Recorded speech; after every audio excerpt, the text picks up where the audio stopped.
Bienvenidos a la sesión de 15 de tobillo que pertenece al Centro de Salud La Candelaria, una sesión que ha sido realizada en colaboración conjunta por los doctores Laura García Marchal, Andrea Rodríguez Cecilia, Rafael Ortiz Alba, Antonio Palacios, Emilio Martín Martínez y Alberto Flores. Bien, entrando un poco en materia, entendemos un esguince de tobillo como aquella lesión que se produce por una baja energía, una lesión de baja energía en esencia, ¿vale? Un movimiento de torsión, ¿vale? Que a fin de cuentas, sea el método que lo produzca, cualquiera que sea, al final lo que ocasiona es un estiramiento de uno de los ligamentos de forma parcial o completa. Esto que acabo de explicar hace que se clasifiquen los esguinces en grado 1, 2 y 3, según el nivel de lesión producido. Una vez que hemos explicado lo que es en sí el mecanismo lesional, entramos un poco en la anatomía, refrescando un poquito la anatomía del tobillo, ¿vale? Es una de las articulaciones más estables que tenemos en el cuerpo, en concreto dentro de las extremidades inferiores, ¿vale? Que junto con las rodillas sujetan el peso y nos dan movilidad a lo que viene siendo la totalidad del cuerpo.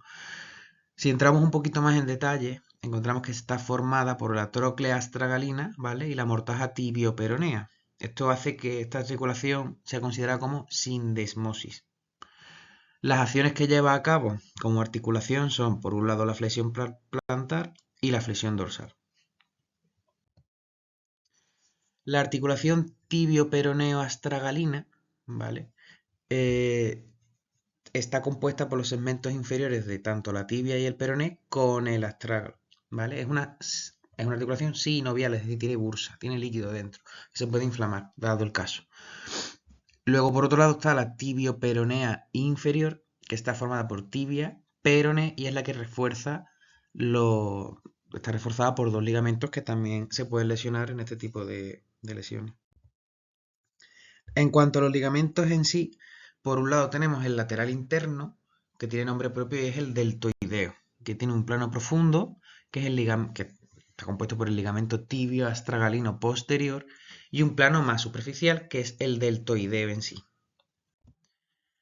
Por otro lado, el ligamento lateral externo está compuesto por tres que tienen nombre propio, peroneo astragalino anterior, el medio y el posterior, formando un tridente que engloba el tobillo en la zona externa.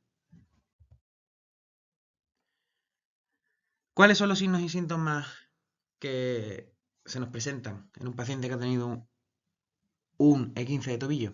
Pues los signos, lo que de visu nos llama la atención es que la zona está inflamada, está edematosa, puede aparecer o no un hematoma, hay pérdida de balance articular, la persona no puede moverlo por dolor. Y esto nos lleva de forma consecuente a los síntomas, los cuales son dolor en la zona, especialmente si se carga peso, disminuye la sensibilidad por el gran hematoma y el gran edema que hay o que puede haber, se reduce la movilidad, hay una sensación en la persona de que está inestable, de que se va a caer si se apoya sobre esa articulación, y además en el momento de la lesión suele decir la gente que nota un chasquido que viene a ser el ligamento rompiéndose, ya sea de forma completa o parcial. A la exploración, pues un poco lo mismo, es la unión de lo que hemos visto previamente en signos y síntomas. Vamos a valorar el grado de edema, si hay equimosis, si hay deformidad, cuánto ha aumentado el perímetro del tobillo afecto. Luego, a la palpación, es muy importante que siempre toquemos el maleolo tibial y el peroneo para que comprobemos la estabilidad. También la base del quinto metatarsiano, porque como veremos más adelante hay lesiones que se llaman E15, una fractura arrancamiento de la base del quinto meta, porque el ligamento tira y rompe la base del quinto metatarsiano.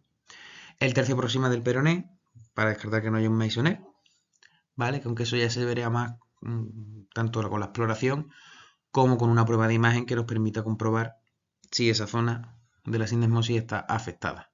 En definitiva, puntos dolorosos que tenemos que tener marcado a fuego son el escafoide y la cabeza del quinto meta. Tenemos que explorar todo el balance articular completo, la inversión, la eversión y la flexión tanto dorsal como plantar. Aquí encontraremos varios tests que nos pueden ayudar a saber si la zona está lesionada en mayor o menor grado, como pueden ser la prueba del cajón anterior, la de la inversión forzada, el Clank test que sirve para explorar la sindesmosis en caso de que sospechemos un Meissonette, O también el squeeze test, que es ir palpando todo lo que viene siendo la zona de la sindesmosis hacia arriba y notar si vemos ahí un crepitar debajo de nuestras manos. Tenemos aquí imágenes de cómo se realiza, recordando lo que es la flexión dorsal y plantar y lo que es la eversión, que sería hacia afuera, y la inversión, que es la planta apuntando hacia adentro. Una vez hemos explicado un poco el mecanismo lesional, cómo se explora un E15 y además hemos recordado la anatomía, nos vamos a plantar en la clasificación, que va de menos a más. Un grado 1 es anatómica o clínicamente se conoce como una lesión del 5% de la fibra. El grado 2 ya llegaríamos a la mitad, ya produce cierta inestabilidad, y en el grado 3 el ligamento está roto por completo. Es muy importante la valoración clínica básica porque nos va a aportar datos acerca de qué grado estamos de 15 de tobillo y nos va a indicar tanto el pronóstico de la lesión como la actitud a tomar. Entonces, por un lado, el mecanismo lesional es importante porque si el mecanismo es una torsión, es decir, se nos dobla el pie hacia adentro o hacia afuera, una inversión o una eversión, podemos tener 15 malleolares o fracturas malleolares. No obstante, si el traumatismo es una compresión axial, es decir, una persona que ha ido a caer y ha echado el pie y ha apoyado más de la cuenta, pues podemos tener una fractura de pilión tibial o incluso fracturas del calcáneo. Tenemos que hacer lo que hacemos básicamente con toda persona que nos llega con una lesión o con un problema médico en nuestra consulta. Es decir, tenemos que recabar datos y hacer una buena historia clínica básica. Si la persona sufrió 15 previos, qué tolerancia tiene a la carga. Tenemos que hacer una evaluación clínica ósea, según las reglas de Ottawa, y tenemos que, por supuesto, pedir pruebas complementarias para descartar que, a pesar de nuestra exhaustiva exploración clínica, hay algún dato que se nos pueda escapar. Las reglas de Ottawa son útiles, seguras, fiables, tienen un valor predictivo alto y además nos pueden ayudar a evitar la realización de un rayo, una prueba de imagen innecesaria porque esté muy claro. ¿Qué actitud vamos a tomar una vez que tenemos diagnosticado un E15? Pues como en traumatología a nivel de nuestra consulta, lo que casi que se aplica a todas las lesiones traumáticas, que es el conocido protocolo RICE, que es reposo, cierto grado de reposo y que la persona no utilice mucho la zona lesionada, hielo, compresión y además elevación. La unión de estos cuatro tips hacen que la recuperación sea más rápida y más positiva que si la persona no la sigue. ¿Cuándo tenemos que aplicar un vendaje compresivo o una férula? Pues esto siempre va a depender. Va a depender del grado de lesión y del mecanismo lesional que tenga la persona en su E15. Siempre nos tenemos que basar en la clínica, el mecanismo de lesión, como digo, y el aspecto que tenga. Tenemos que aunar todos estos datos de la historia clínica, porque luego, una vez el grado como tal, no nos va a importar tanto como si la persona, que al final es quien manda y quien nos aporta los datos más importantes sobre cómo está viviendo la lesión, no tiene nada que ver con el grado, porque a lo mejor nosotros sospechamos un grado 1, pero la persona tiene un edema muy importante, dice que no puede apoyar y no puede mover. Pues entonces en ese caso habría que apoyar una férula. Tratamiento, en definitiva, un vendaje compresivo que siempre se recomiendan entre 3 y 7 días, según el grado de edema, de afectación, según el dolor que tenga la persona. El siguiente paso sería una férula posterior que ya aumenta el tiempo. Serían entre 15 y 30 días, dependiendo del mecanismo lesional o de los ligamentos que se hayan lesionado. Siempre que colocamos una férula posterior y vamos a inmovilizar, no podemos olvidar pautar heparina a dosis profiláctica, que es de 40 cada 24 horas, para evitar riesgo de trombosis.